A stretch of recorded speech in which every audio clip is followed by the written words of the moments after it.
જય સોમનાથ। આજે સોમનાથ મહાદેવના સાનિધ્યમાં અમે આવ્યા છીએ।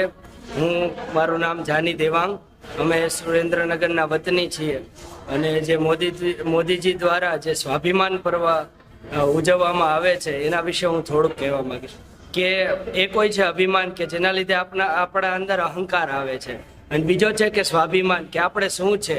આના દ્વારા અમે અમારી સંસ્કૃતિ અને જે યુવાનો દ્વારા દેશને આગળ વધારવાનું કાર્ય અમે આ સ્વાભિમાન પર્વ, આ સ્વાભિમાન શબ્દથી અમે આ શીખ મળી છે કે અમારામાં અહંકાર નહીં પણ અમે શું છીએ એ અમને જાણવા મળશે।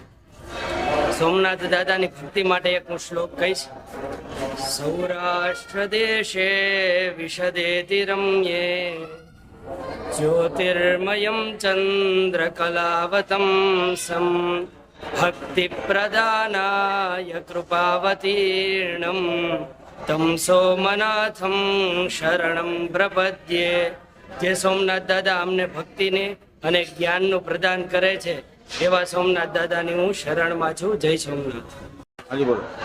આજથી 1000 વર્ષ પહેલા લૂંટારાઓ દ્વારા આ મંદિરને ધ્વસ્ત કરી નાખવામાં આવ્યું હતું, પણ આપણા માનનીય નરેન્દ્ર મોદીજી, પ્રધાનમંત્રી શ્રી નરેન્દ્ર મોદીજી દ્વારા અને સરદાર પટેલ દ્વારા આ મંદિરને પાછું વિશ્વ સ્તરીય આ પ્રસિદ્ધ થાય અને હજી પણ 1000 વર્ષથી આ અડીખમ ઊભું છે એ માટે એટલા માટે આને સ્વાભિમાન પર્વનું નામ આપ્યું છે।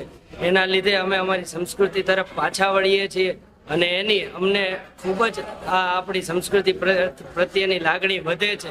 એના માટે હું સરકારશ્રીનો અને પ્રધાનમંત્રી શ્રી નરેન્દ્ર મોદીજીનો ખૂબ ખૂબ આભાર માનું છું। જય શ્રી સોમનાથ।